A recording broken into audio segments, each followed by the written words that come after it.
As Puerto Rico moves to restructure its debt with a new adjustment plan, Puerto Rico's governor, Pedro Pierluisi, says there's still work to be done. As Puerto Rico's economy recovers and we continue to promote its growth, we must work with Congress to receive fair treatment in domestic social programs such as Medicaid and Medicare.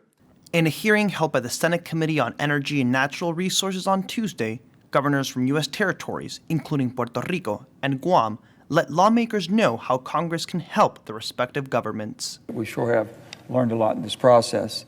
Democratic Senator Joe Manchin, who chairs the committee and presided over the hearing, said he remains committed to helping the territories. This committee has a long-standing history of covering territorial policy, and I look forward to discussing the challenges and priorities for your respective territories and how the committee can help advance your goals. Economic recovery plans, improved infrastructure, and increased Medicaid funding for U.S. territories, which, unlike U.S. states, have caps imposed on them, were some of the issues the governors discussed. Puerto Rico, for example, must contend with a Medicaid program based on capped federal funding. I asked this committee to ensure that the Medicaid program basically applied to Puerto Rico as in the states. Senator Manchin agreed that a long-term fix of the cap is needed, but failed to provide a legislative plan to address the issue. We need to figure out a long-term solution to ensure that everyone continues to have success and access to essential health services.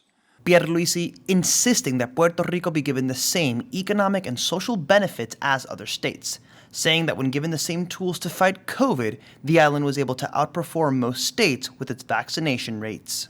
According to Our World in Data, which tracks COVID vaccination rates from governments and health ministries worldwide, Puerto Rico's population is still the most vaccinated in the country, with nearly 80% of the population fully vaccinated against COVID-19.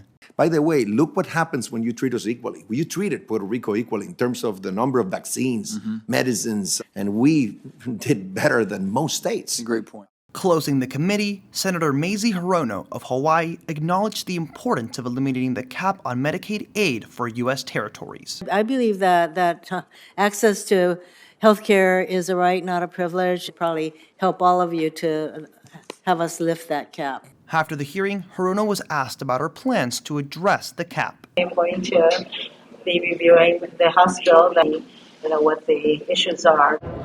Despite Senator Hirono admitting that the cap issue is something that needs to be remedied, and Senator Manchin agreeing that a long-term solution is needed, unless a bill is introduced into the House floor, little progress will be made. For the Medill News Service, I'm Diego Ramos Bechara.